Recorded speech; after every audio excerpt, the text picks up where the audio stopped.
या हबीब या मोहम्मद या नबी सलाम अलैका या रसूल सलाम अलैका या हबीब सलाम। को मुत्तका सुरो हिलाकत में डाल दिया तुम्हें कसरत की हवस ने। किसी बंदे के फायदे और नुकसान को वो जानता है जो बनाने वाला है, खालिक़े कायनात है। बाज़ औक़ात हम अपने ज़ुआम में बड़े अच्छे जा रहे होते हैं, लेकिन जो ऊपर देखने वाला होता है वो समझ रहा होता है कि ये बंदा जिस सम्मत जा रहा है ये कामयाबी नहीं हिलाकत है। हम खुश हो रहे होते हैं कि बड़ी कामयाबी से सफर तय हो रहा है। तो अल्लाह रब्बुल आलमीन ने हमें झंझोड़ा और रब ने फरमाया कि मैं खालिक़े कायनात हूं, कायनात बनाने वाला हूं, तुम्हारे नफे को भी जानता हूं, तुम्हारे नुकसान को भी जानता हूं, तुम्हारी नीयतों को भी जानता हूं, तुम्हारे आमाल को भी जानता हूं।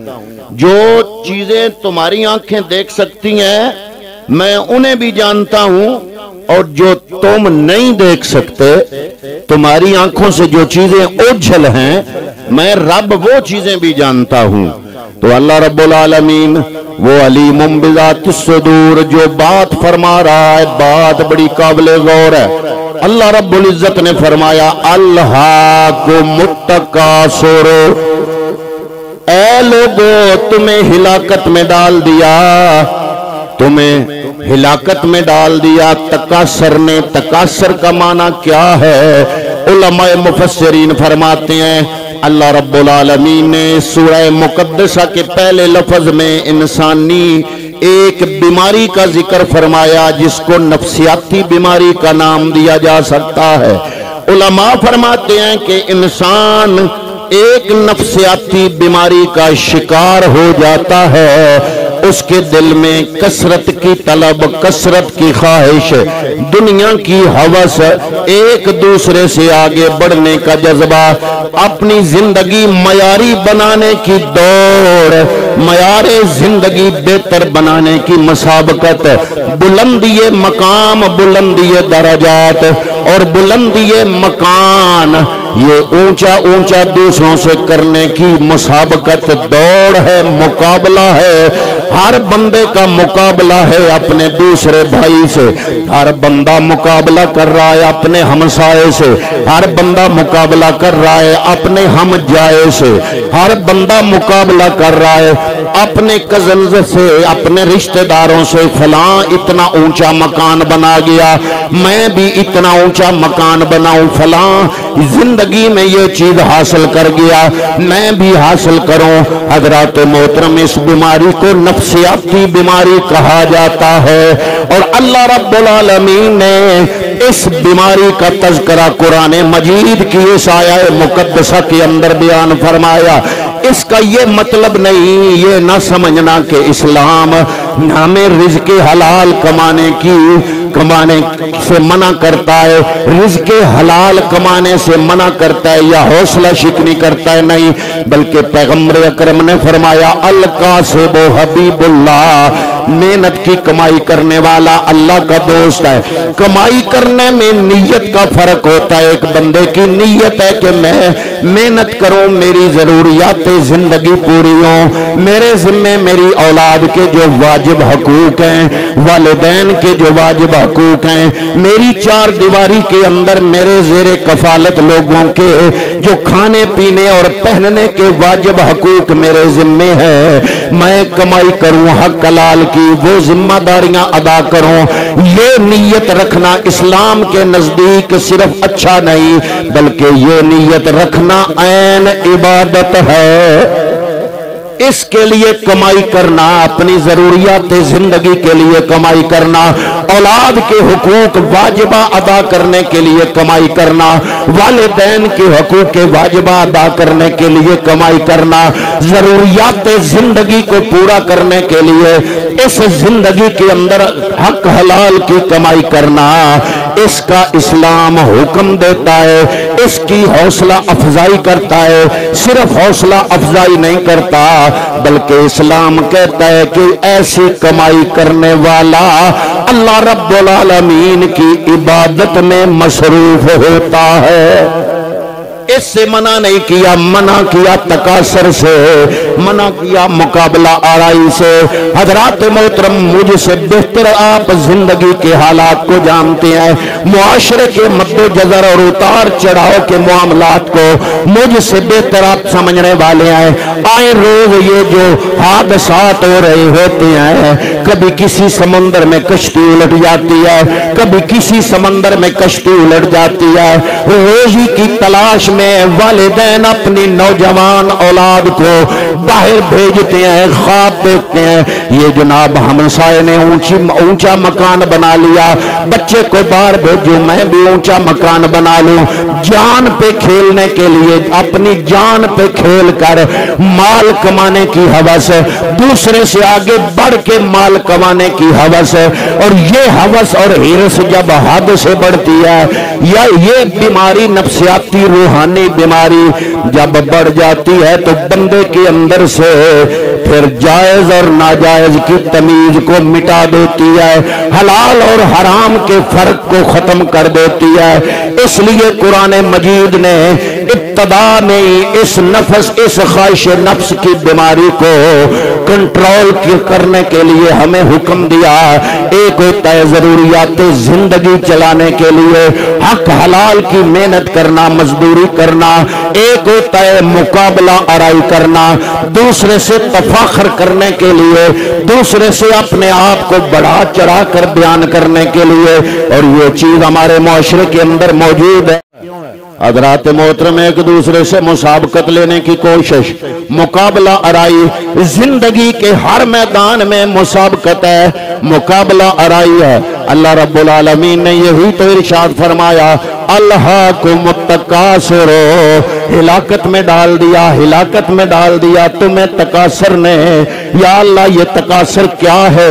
उलमा फरमाते हैं नफ्सियाती बीमारी है, कसरत की तलब है, कसरत की ख्वाहिश है, दुनिया की हवस है, एक दूसरे से आगे बढ़ने का जज्बा है, मयारे जिंदगी बेहतर बनाने की मुसाबकत है, बुलंदी मकान में मुसाबकत है, मजीद दर मजीद माल कमाने की हवस है। हजरत मोहतरम, रब फरमाता है अगर ये हवस दिल में पैदा हो गई तो दुनिया के अंदर जितने भी लोग हैं, जब हवस पैदा हो जाती है तो वो हवस उसके लिए नुकसानदेह होती है, वो हवस उसके लिए उसकी जान की तबाही का सबब, इज्जत खराब करने का सबब, मुआशरे में मकाम नीचे करने का सबब बनती है। जब माल की हवस बढ़ती है, चोरी चकारी बढ़ती है, एक दूसरे से बेईमानी करना बढ़ती है, खयानत बढ़ती है, इज्जत घटती है, मकाम गिरता है। इसलिए अल्लाह फरमा रहा है तकासुर की तलब छोड़ दो, मुआशरे के अंदर रब्बे कायनात इज्जत अता फरमाएगा। बुखारी शरीफ की हदीस से पाक है, हजरत अनस बिन मालिक फरमाते हैं मेरे नबी ने इंसान की अंदर की इस बीमारी को अपने लफ्जों में बयान फरमाया, जो बीमारी कुरान मजीद ने सूरह तकासुर के पहले लफ्ज में बयान फरमाई। हजूर ने फरमाया लौ काना ले इब्ने आदम वादियन मिन ज़हबिन, दो पहाड़ों के दरमियान जितनी वादी होती है, इब्ने आदम को अगर वो पूरी वादी ज़हबिन सोने से भर कर दे दी जाए, अहब्बा अन यकूना लहू वादियाने, पैगंबर फरमाते हैं वो ख्वाहिश करेगा, वो पसंद करेगा, वो चाहेगा कि ये एक वादी नहीं ऐसी दो वादियां हो। अगर 2 वादियां मिल जाएं वो चाहेगा 3 वादियां हो, उसकी हिरस और हवस बढ़ती चली जाएगी। फरमाया वलई यमला आफाहो इल्ला तुराब, जिस बंदे में ये कसरत की हवस की नफ्सियाती बीमारी पैदा हो गई, वलई यमला फला फाहो, उसके मुंह को कोई और भर नहीं सकता, इल्ला तुराब, सिवाय मिट्टी के सिवा उसका मुंह भरा नहीं जा सकता। पैगंबर की खिदमत में अर्ज किया गया, या रसूल अल्लाह, हर बंदे की ख्वाहिश होती है मैं गनी बन जाऊं, माल ज्यादा हो। आप कह रहे हैं कि माल की कसरत बुरी चीज है। पैगंबर अकरम ने फरमाया लईसल गिना अन कसरतिल अर्द व तकूनुल गिना गिना नफ्स, गिना माल की कसरत का नाम नहीं, गिना दिल के मुतमईन होने का नाम है। गिना दिल में पैदा होता है, गिना दौलत में नहीं, कसरत में गिना नहीं। हमने कसीर दौलत वाले देखे हैं जो हरीस हैं, और मामूली दौलत वाले देखे हैं जो गनी हैं। हजूर की बारगाह में एक बंदा आया तो इतना सोना, अंडे जितना, हदीस पाक में लफ्ज है कि अंडे जितना सोना था। तो हजूर की खिदमत में ऐसे करके पेश किया और कहता है कि मेरे पास जो कुछ भी था मैंने दे दिया, अब पीछे कुछ नहीं है। अब उसका जुमला बता रहा था उसकी अंदर की बीमारी को। पैगंबर ने वो सोना उठाया और हदीस के अल्फाज है, इतने जोर से उस बंदे की तरफ मारा कि सहाबी फरमाते हैं कि हमें खदशा था कि अगर उसे लग जाता तो वो जख्मी होता। हजूर ने फरमाया ये ले जाओ, तुम्हारे माल की ना अल्लाह को जरूरत है ना अल्लाह के रसूल को जरूरत है। तुम्हारी फितरत रखने वाले लोग पहले गिना के तौर पे साबित करने के लिए कि मैं गनी हूं पैसा देते हैं, लेकिन गिना दिल में होता है। बाद में क्या होता है, वो भीख मांगने के लिए बैठ जाते हैं, ज़कात वसूल करने के लिए बैठ जाते हैं। एक तो ये था, और फिर जब ग़ज़वा तबूक के लिए पैगंबर अकरम ने ऐलान किया कि माल चाहिए, तो उमर फारूक फरमाते हैं मैंने सोचा अबू बकर हर बार मुझसे बढ़ जाता है, इस दफा नहीं बढ़ने दूंगा। अबू बकर से ज्यादा माल मैं मुस्तफा की बारगाह में पेश करूंगा। घर आए, जितनी जायदाद माल इकट्ठा था उनका आधा आधा किया, आधा माल घर वालों के लिए रखा, आधा लेकर महबूब की बारगाह में आए। नबी ने पूछा घर वालों के लिए भी कुछ रखा है ना? अर्ज की हजूर मैंने आधा माल घर वालों के लिए रखा है। फरमाया ठीक है। थोड़ी देर के बाद अबू बकर सिद्दीक सामने आए। हजरत मोहतरम शान क्या थी, जब सिद्दीक आए फौरन जिब्रील आ गए। अर्ज किया या रसूल अल्लाह, रब फरमा रहा है जरा आसमान की तरफ तो निगाह उठाओ। जब पैगंबर ने आसमान की तरफ देखा, अल्लाह के नूरी फरिश्ते बोरिए का लिबास पहने हुए थे। या अल्लाह ये क्या, तेरे नूरी फरिश्ते बोरिए का लिबास पहने हुए हैं। फरमाया तेरा यार घर से निकला है, सारा माल इकट्ठा किया है, वो सवारी पे लादा है, एक सुई तक नहीं रखी, हत्ता के तन के कपड़े उतार लिए हैं, वो भी माल में रख लिए हैं, खुद बोरिया पहन लिया है और बटनों की जगह झाड़ियों के कांटे लगा लिए हैं। वो इस शान से तेरी खिदमत में आ रहा है। मेरे फरिश्तों ने अर्ज किया मौला अगर इजाजत हो तो तेरे महबूब के यार का रूप हम आसमान में अपना लें। मैंने इजाजत दी, उसकी सुन्नत अदा करते हुए अल्लाह के नूरी फरिश्तों ने बोरिए का लिबास पहन लिया। जब सिद्दीक़ अकबर महबूब की बारगाह में हाजिर हुए, पूछा घर वालों के लिए क्या छोड़ा? वो पहले ने कहा था ना कुछ नहीं छोड़ा, सब कुछ ले आया। तो पैगंबर ने वो सोना उठा के उसके मुंह पे दे मारा। सहाबा कहते हैं कि अगर लग जाता तो हमें खदशा था कि वो जख्मी हो जाता। इतने गुस्से से महबूब ने वो उसकी तरफ फेंका। जब सिद्दीक़ अकबर से पूछा माँ अब कहता ले अहले का, ए सिद्दीक घर वालों के लिए क्या छोड़ा है? अर्ज किया अब अतई तो लाओ मुल्लाहो व रसूलहू, या रसूल अल्लाह फिक्र ना करें, ये दुनिया का माल है। घर वालों के लिए अबू बकर अल्लाह और अल्लाह के रसूल को छोड़ आया है। ये है गिना नफ्स, गिना दिल में पैदा होता है। ये दुनिया की हवस, इसको जायज नाजायज की तफरीक मिटा के हासिल करना, ये दुनिया की हवस कहलाती है। और ये तकासर है, और तकासर से अल्लाह के कुरान ने मना किया। सूरह तकासर, अल्हाकुमुत तकासर, तुम्हें हिलाकत में डाल दिया कसरत की हवस ने। हत्ता, अगला जुमला सुनो, हत्ता ज़ुरतुमुल मकाबिर, सारी जिंदगी तुमने इस हवस में गुजारी, यहां तक कि तुमने कब्रों को देख लिया। कल्ला सौफ तालमून, हरगिज नहीं, तुम्हें अनकरीब इल्म हो जाएगा।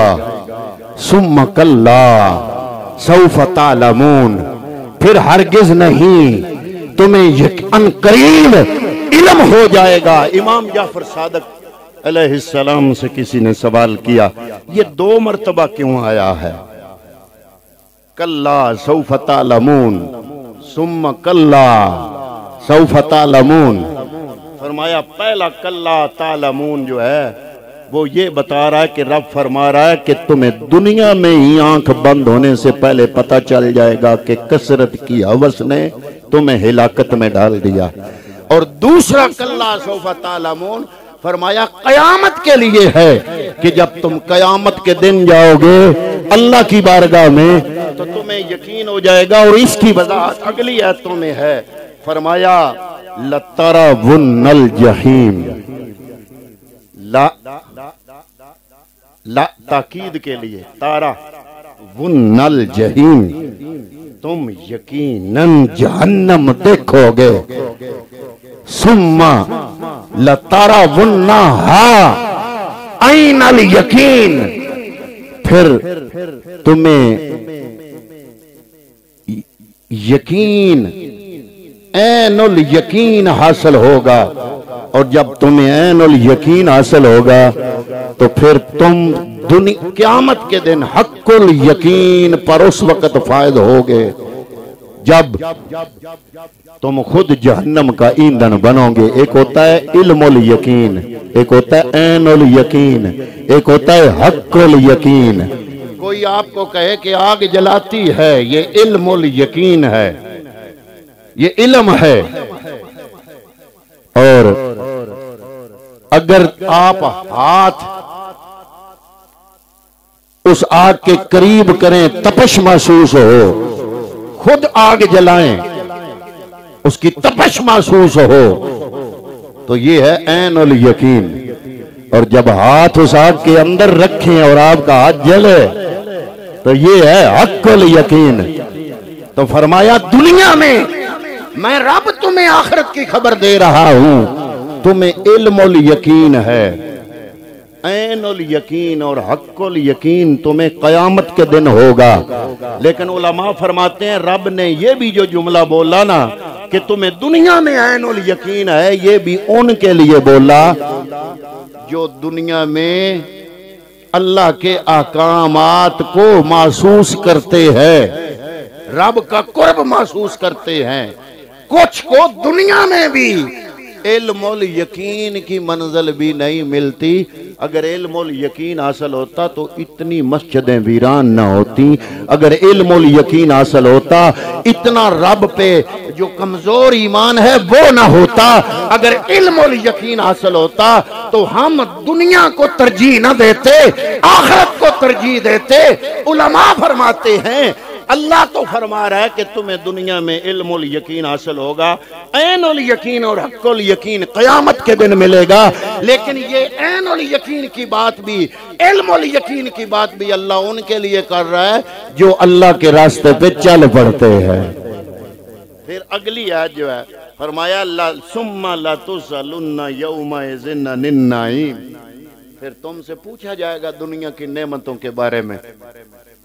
सहाबा आ गए, वो सीधे अंदर बाहर से उजले लोग थे, आके सवाल कर दिया हजूर के सामने, या रसूल अल्लाह ये है इसका क्या मतलब है? सुम्मा ला तुसअलुन्ना यौमइज़िन अनिन नाईम, तुम्हें क़यामत के दिन दुनिया की नेमतों के बारे में तुमसे पूछा जाएगा। तो ये कौन सी नेमतें हैं? खाने को काली खजूरें मिलती है, खाने पीने को काला पानी मिलता है, हमें कौन सी नेमतें हैं जिनके बारे में ये अल्लाह रब्बुल आलमीन ने हमें ये इरशाद फरमाया? तो हजूर नबी करीम सल्लल्लाहु ताला अलैहि वसल्लम ने फरमाया कि ये जो अय्यो नईम नान या रसूल अल्लाह, जब पूछा गया ना कौन सी वो नेमत है, तो हजूर ने फरमाया ज़िलालिल मसाकीन वल अशजार वल अक़बिया। सहाबा ने अर्ज़ की ना, या रसूल अल्लाह हमें घरों से निकाल दिया गया, कभी बदर में लड़ रहे हैं, कभी ओद में लड़ रहे हैं, कभी तबूक में लड़ रहे हैं, हर किस्म की नेमतें छीन ली गई, एक सादा पानी खजूरों पर गुजारा। तो दुनिया की कौन सी नेमतें हैं हमारे पास जिनके बारे में क़यामत के दिन हमसे पूछा जाएगा? तो पैगंबर अकरम सल्लल्लाहु अलैहि वसल्लम ने फरमाया, ये दरख्तों के साए में जो बैठते हो और मकान नहीं मिलता तो खेमे लगा के जो अपनी जिंदगी गुजारते हो। और कई मुहद्दिसीन ने इसकी वजाहत लिखी कि इसकी वजाहत ये है, इंसान की आंख में, साइंसदान भी कहते हैं कि अल्लाह ने इतनी कुव्वत रखी है, ये 6000 कलर देख सकती है, इतने कलर देख सकती है।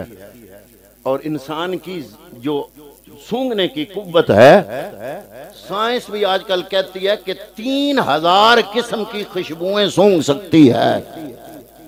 कानों के बारे में को 15,000 के लगभग आवाजें यकबारगी कान सुन सकता है।